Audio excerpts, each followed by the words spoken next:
Doctor A কে আব্দুল মোমেন, আপনি নিশ্চয়ই সংবাদগুলো দেখছিলেন এবং গত কয়েকদিনে বাংলাদেশে যে ঘটনাগুলো ঘটছে নিশ্চয়ই আপনার পর্যবেক্ষণে আছে। আপনার কাছে জানতে চাইবো যে প্রথম দিকে সরকার খুব হার্ড লাইনে ছিল, আমরা আজকে এসে দেখছি যে সরকারের সুর, বাংলাদেশের ক্ষমতাসীন দলের সুর অনেকাংশে নরম হয়েছে। তারা আলোচনার টেবিলে ডাকছে আন্দোলনকারীদেরকে। আন্দোলনকারীরা যাদের বড় একটা অংশ শুরুতেই অরাজনৈতিক ছিল এবং একটা নিরপেক্ষ একটা আন্দোলন ছিল এবং একটা বলা যায় যে অহিংস একটা আন্দোলন ছিল, সেটি আসলে রাজনৈতিক রূপ কেন নিল, এরকম সহিংসতা কেন হলো? এটা কি আসলে শুরুতেই ঠেকানো যেত? এটা খুবই দুঃখজনক, কারণ আন্দোলনকারীরা যে বক্তব্য দিচ্ছে সংস্কারের বক্তব্য, আওয়ামী লীগ দল এবং মাননীয় প্রধানমন্ত্রী তারই সপক্ষে। 2018 সালেই মাননীয় প্রধানমন্ত্রী শেখ হাসিনা সেই সপক্ষে রায়ও দিয়েছেন। সুতরাং আন্দোলনকারীদের সাথে সরকারের কোনো রকমের দ্বিমত নাই। কিন্তু ছোট্ট ঘটনাকে এরকম কঠিন অবস্থায় পৌঁছে দেওয়া, সেগুলো আমাদের জন্য খুব দুঃখজনক। আর এতগুলো তাজা প্রাণ গেছে, তার জন্যে আমরা তাদের মাগফিরাত কামনা করি। তবে শেখ হাসিনা আপনার গতকাল আজকে যে উদ্যোগ নিয়েছেন, অত্যন্ত মহৎ উদ্যোগ, কারণ আলোচনার মাধ্যমেই তাদের এই আন্দোলনকারীর সেই সংস্কারের যে আপনার প্রস্তাব তারা গ্রহণ করার কথা বলেছেন। তো সুতরাং আমার মনে হয় এই প্রেক্ষিতে যে আন্দোলনকারীরা তাদের, এবং তাও বলেছেন যে যেখানে যারা নির্যাতিত হয়েছে, হত্যা হয়েছে, তার বিচারবিজ্ঞ তদন্ত, এগুলো আন্দোলনকারীদেরই দাবি। সুতরাং এই অবস্থায় যেটা আমাদের আইনমন্ত্রীও বলেছেন যে আন্দোলন বন্ধ করে টেবিলে গিয়ে, আমরা বাংলাদেশ হচ্ছে এমন এক দেশ, আমরা আলাপ আলোচনার মধ্যে সব সমস্যার সমাধান করতে পারি। আর আওয়ামী লীগ এটাতে বিশ্বাস করে, শান্তিপূর্ণ সমাধানে বিশ্বাস করতে। আমি আশা করব যে আমরা সবাই এক টেবিলে বসে এই আমাদের ছেলে পিলে নাতি, তাদের সাথে মাননীয় প্রধানমন্ত্রী চা খাবেন আর তাদের সমস্যা শুনে, বহু রকমের অভিযোগ আছে, সেগুলো শুনে একে একে সেগুলো দূর করার অবস্থান নেবেন। আমি সেইটাই আশাবাদ। কিন্তু আন্দোলনকারীরা তো এরই মধ্যে সরকারের এই প্রস্তাব নাকচ করে দিয়েছে। তারা বলছে যে হত্যাকাণ্ডগুলো হয়েছে, আগে সেটার বিচার তারা চায়। সেটা তো সরকার বলেছে যে একটা বিচারের ব্যবস্থা হচ্ছে, তাও নির্দলীয় হাইকোর্টের জাজের মাধ্যমে এটা করবে। সুতরাং দে শুড বিলিভ ইন ইট।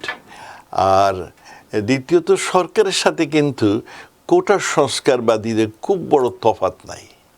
কারণ আমরা মনে করি, আমি সরকারের ছিলাম, আছি, আমরা মনে করি যে এটার একটা সংস্কার প্রয়োজন। কারণ কোনো কোনো ক্ষেত্রে কোটাগুলো এত হয়েছে এবং এইগুলো কিভাবে হলো আই ডোন্ট নো। যেমন সরকারি কর্মচারীদের 56 ভাগ কোটা, তারপরে শিক্ষকের ক্ষেত্রে কিংবা রেলওয়ের ক্ষেত্রে 82 ভাগ কোটা, শিক্ষকদের নিয়োগের ক্ষেত্রে প্রায় 96 ভাগ কোটা। তো এগুলো খুব খটকা লাগে। তো আমরা এগুলো পরিবর্তন করতে চাই। আর এই আমাদের ইয়াং ছেলেপিলেরা সেই দাবি তুলেছে, তাদের সাথে তো আমাদের কোনো দ্বিমত নাই। সুতরাং এই অবস্থায় যাওয়ার কোনো কারণ ছিল না। সেখানে কিছু ইনফরমেশন গ্যাপের কারণে এই দুর্ভাগ্য ঘটনা ঘটেছে। তবে এখন সবাই এক টেবিলে বসে, আমরা তো দেশের মঙ্গল চাই, ছেলে মেয়েদের ভবিষ্যৎ মঙ্গল চাই। সুতরাং সবাই মিলে এইগুলো সমাধানে আমাদের অগ্রসর। আমি আমার ইয়াং ছেলেপিলেদের বলবো যে তোমরা তো সমাধান চাও, আর তোমাদের দাবি সেগুলো তোমরা তুলবে, কিন্তু আপনার একটি শান্তিপূর্ণভাবে সেইগুলো সমাধান দরকার।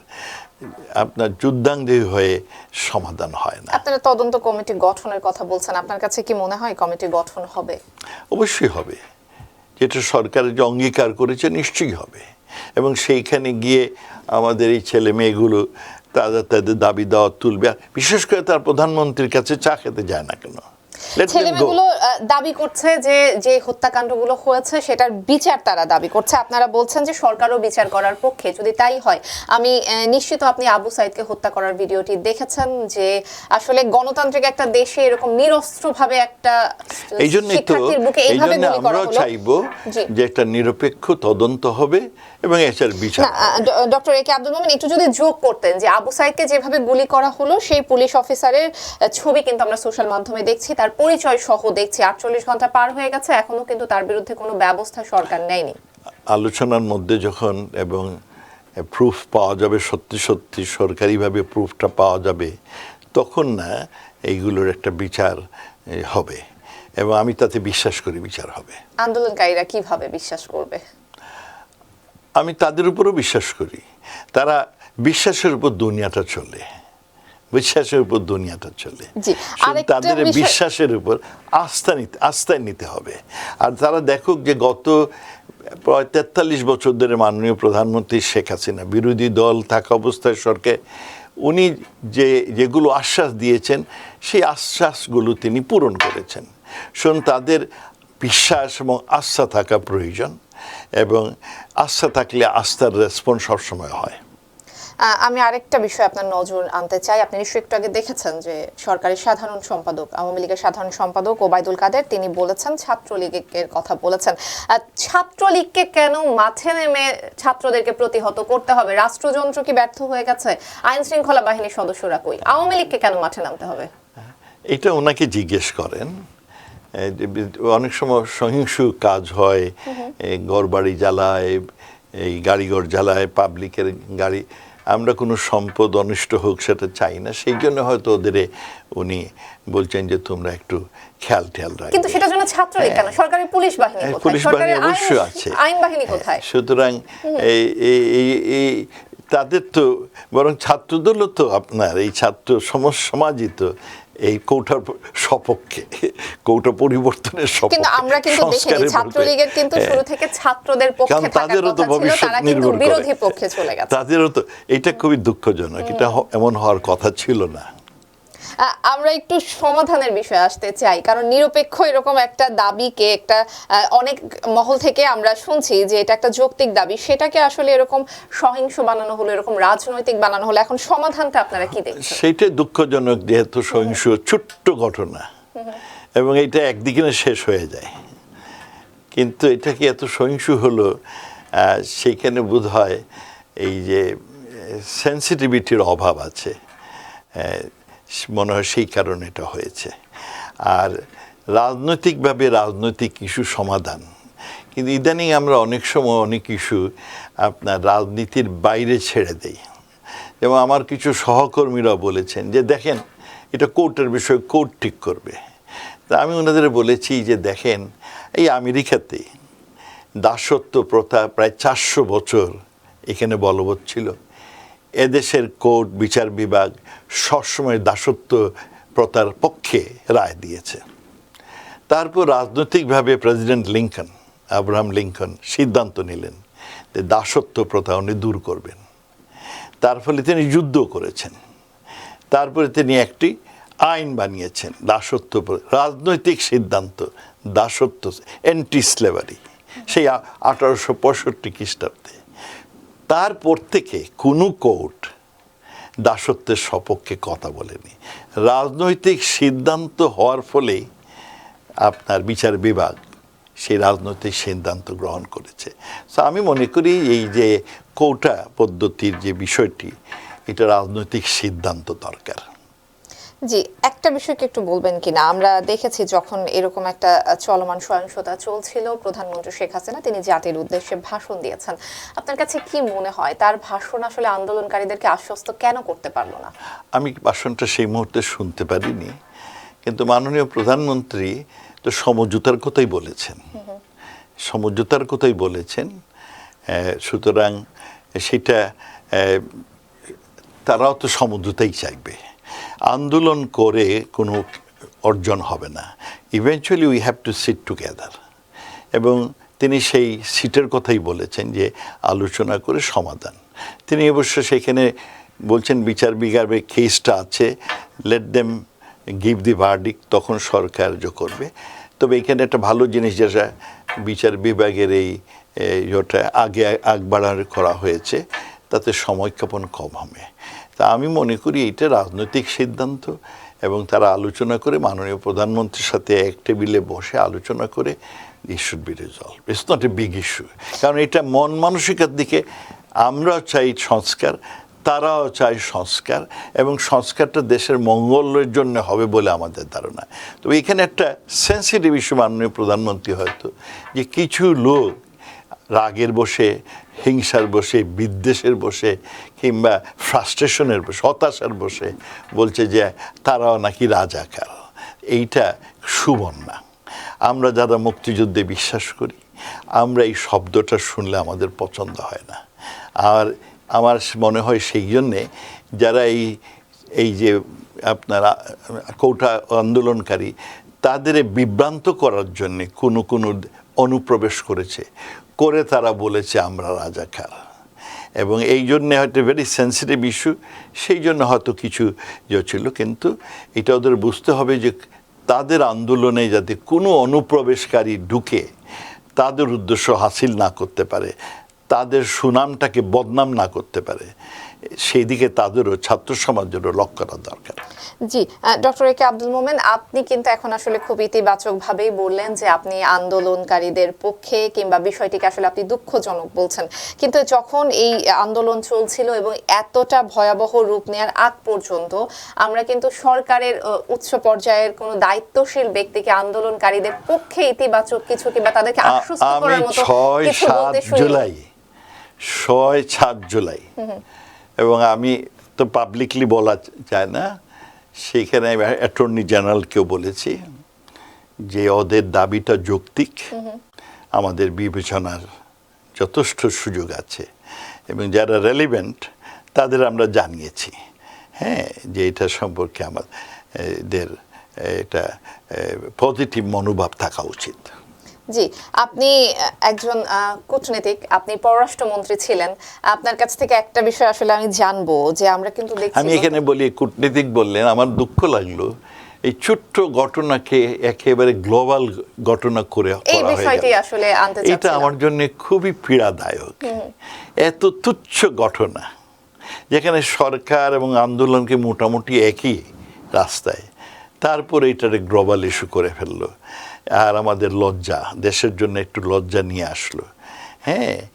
এবং আমাদের অত্যন্ত করিতকর্মা, ইফিশিয়েন্ট, বিভিন্ন আপনার নিরাপত্তা বাহিনী তাদেরও কিছুটা বদনামের বাকি করলো। এটাই খারাপ লাগে আর কি।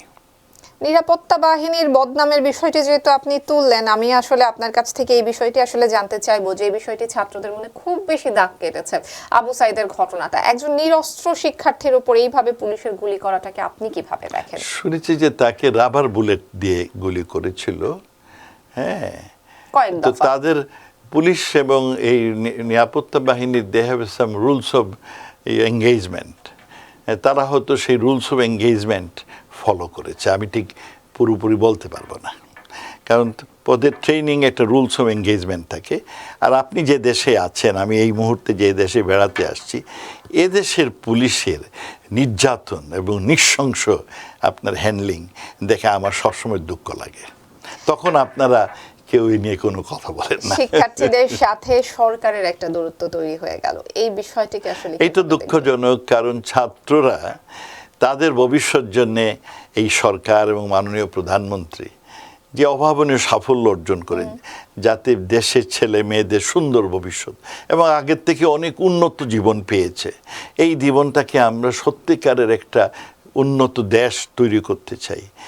এই যে প্রচেষ্টা, সেই প্রচেষ্টায় আমি চাই আমার দেশের ছেলেমেয়েরা আমাদের সহযোগী হয়ে সক্রিয়ভাবে সরকারের এই উদ্দেশ্য লক্ষ্য ডিজিটাল বাংলাদেশ 2041 অর্জন সাহায্য করবে। কিন্তু এর ফলে একটা অবিশ্বাস।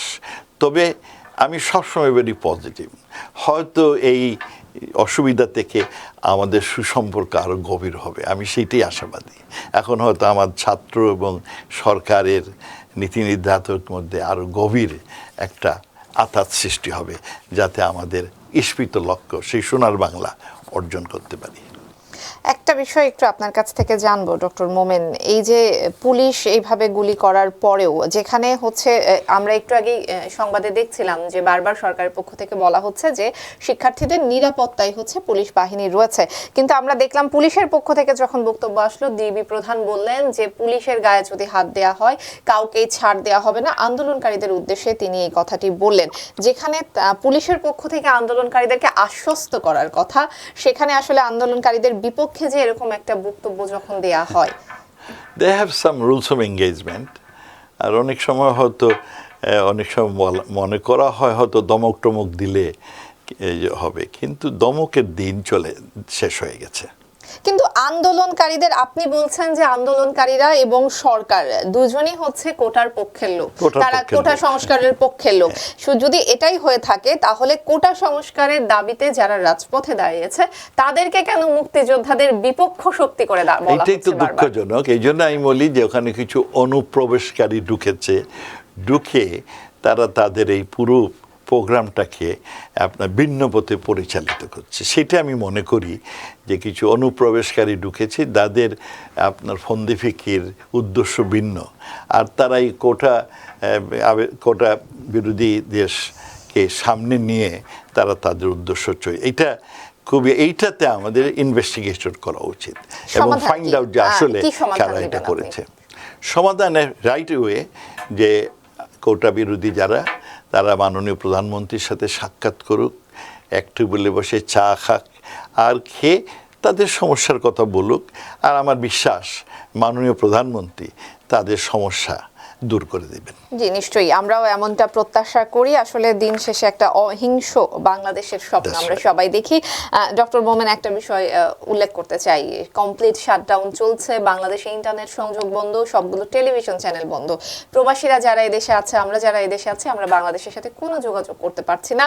সবার ভেতরে এক ধরনের দ্বিধা, এক ধরনের আতঙ্ক কিন্তু কাজ করছে স্বজনদের জন্য, বাংলাদেশি স্বজনদের জন্য। কবে নাগাদ পরিস্থিতি স্বাভাবিক হতে পারে? I don't know. তবে এই যে প্র্যাকটিস শাটডাউন করার, এইটা অন্যান্য দেশেও আছে। আপনার মণিপুরে যখন বেশ অত্যাচার হলো তখন ভারতবর্ষ শাটডাউন করে দিল, এখন আমরাও শাটডাউন করে দিলাম। এই জন্যে অনেক সময় বানোয়াট প্রচারণা হয়, তার ফলে অনেক বিপদগামী হয়, সেই কারণে হয়তো। তবে বানোয়াট তো বেশি দিন টিকে না, বানোয়াট প্রচারণা বেশি দিন টিকে না, সত্য বের হয়ে আসে। আমি সবসময় হচ্ছে গিয়ে মুক্ত মনের লোক, এবং আমি মনে করি যে আমাদের এটা ওইগুলো রুলস অফ এঙ্গেজমেন্ট হয়তো ওরা ভালো বলতে পারবেন না, আমি ব্যক্তিগত মনে করি যে আমাদেরও আরও সৌদ্যোগে, কারণ আপনি দেখবেন এই যে বানোয়াট যেগুলো তথ্য, তারা অনেক সক্রিয়, একটা দিলে 100 জন চলে আসে। আর আমাদের সপক্ষের দল, আমরা সেই রকমের অত কম অ্যাক্টিভ, আমাদেরও অ্যাক্টিভ হতে হবে। উই শুড চ্যালেঞ্জ দেম, এবং তাহলে পরে এগুলো উন্মুক্ত রাখলে পরে কোনো ক্ষতির কোনো সম্ভাবনা নেই। জি, পরিস্থিতি কবে নাগাদ স্বাভাবিক হতে পারে? খুব শীঘ্রই স্বাভাবিক হবে, মনে কালকে পরশুর মধ্যে হয়ে যাবে। জি, আপনাকে অসংখ্য ধন্যবাদ আমাদেরকে সময় দেওয়ার জন্য। আপনি বাংলাদেশের একজন সংসদ সদস্য, ক্ষমতাসীন দলের মন্ত্রী হিসেবে দায়িত্ব পালন করেছেন, কূটনীতিক হিসেবে দায়িত্ব পালন করেছেন। একটি দায়িত্বশীল জায়গা থেকে এসে আপনি আমাদেরকে সময় দিয়েছেন, কথা বলেছেন। আমার মনে হয় যে আপনার কথায় আন্দোলনকারীরা, যদি যারা আছেন শুনছেন, তারা কিছুটা হলেও আশ্বস্ত হবেন। অসংখ্য ধন্যবাদ সময় দেওয়ার জন্য। আমি নিজেও শিক্ষক, শুধু আমি ছেলে মেয়েদের কিছুটা মন মানসিকতা বুঝি। তারা কিছু আদর চায়, তারা কিছু তাদের প্রতি সহানুভূতি চায়, সেইগুলোর অভাব হলে তারা খুব দুঃখ পায়। আমাদের সহানুভূতি দিয়ে, আদর দিয়ে, স্নেহ দিয়ে, ভালোবাসা দিয়ে তাদের আমাদের সাথে কাজ করার জন্যে সুযোগ সৃষ্টি করা দরকার। তারা এমন কিছু আহামরি চায় নাই যেটা আপনার বাস্তবায়ন অসম্ভব। আর যেহেতু আমার দলও সেটা বাস্তবায়ন করতে চায়, সুতরাং ওখানে আমি কোনো ঝগড়ার, হিংসা, বিদ্বেষের কোনো কারণ দেখিনি। কিন্তু দুর্ঘটনা ঘটে গেছে, সেটা খুবই দুঃখজনক। তো এখন সবাই মিলে এক টেবিলে বসে, যেটা আমাদের আইনমন্ত্রী বলেছেন, তার সাথে দেখা করে, আর মাননীয় প্রধানমন্ত্রী হয়তো তাদের আহ্বান করে সমস্যার সমাধান করে দেবে। জি, অসংখ্য ধন্যবাদ আমাদেরকে আপনাকেও সময় দেওয়ার ধন্যবাদ। জন্য।